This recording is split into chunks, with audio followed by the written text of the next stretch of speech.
What is going on, everybody? Jimmo back again with another exciting video where we're going to be painting a little Honda here. Going to be doing the front bumper, the fender, and blending into the door. And this is another one of the recovered files. So I recorded this one back, I think it was 7 or 8 months ago now.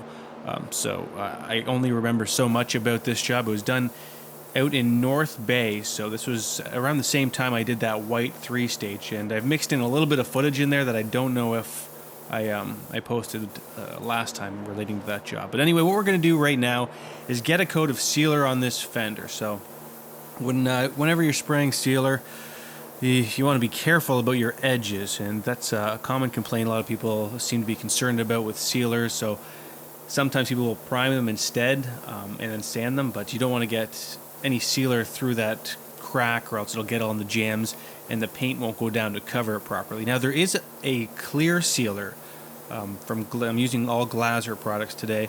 There's a clear sealer that works really well when you have a situation like this, but it doesn't give you that uniform ground coat, which I like to have. So I just kind of try and navigate carefully around my edges when I'm putting on the sealer, and then color in the rest to make sure that we have full nice coverage. And what that's going to do is, since it's a new panel, it only has an E-coat on it, and the E-coat isn't very thick, so it needs a better foundation for the paint to go on top of, so it's going to hold up better against stone chipping and other paint problems.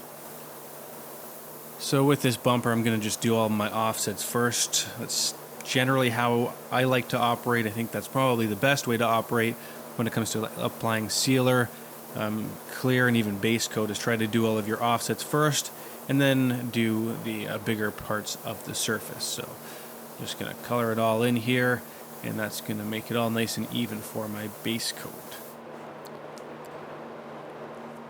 And I am applying that sealer with an Iwata WS400, same gun that I use for Clearcoat. Well, not the exact same gun, but the same type of gun. It lays down sealer beautifully.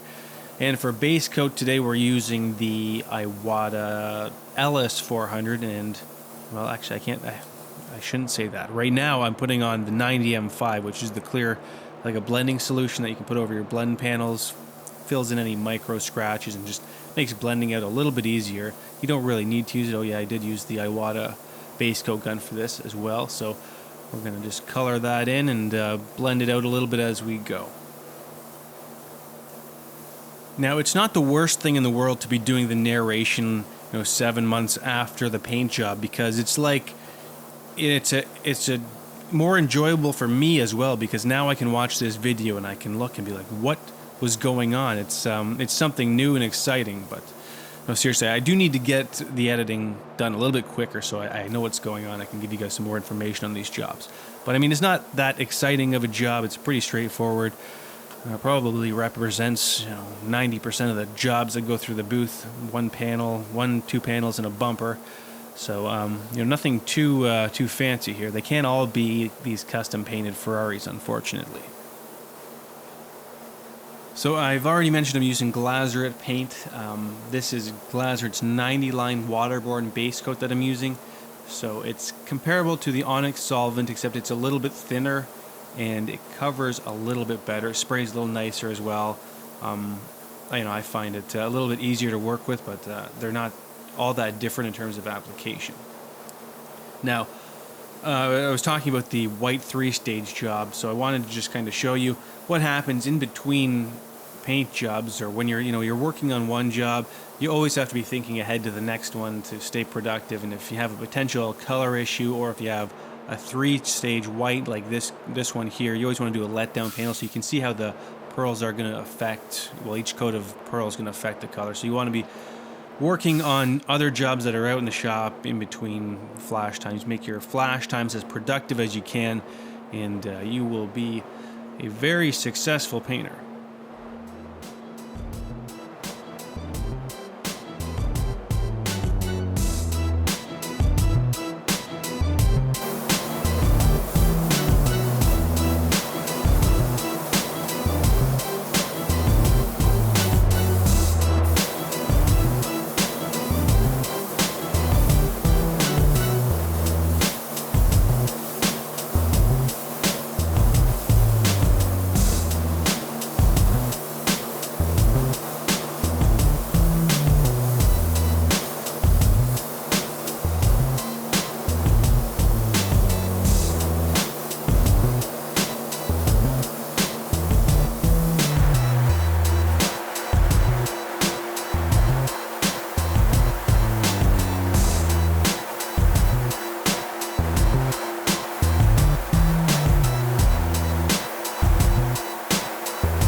So here it is, looking all shiny and slick again. So I'm going to continue to go through my hard drive and see if I find any other files that I meant to splice together and just never got around to, because who knows what you're going to find. And so yeah, keep your eyes open on this channel, and you just never know what's coming down the pipe. So thanks as always for watching. Leave me a like, or leave me a comment, give me a like, and subscribe for more.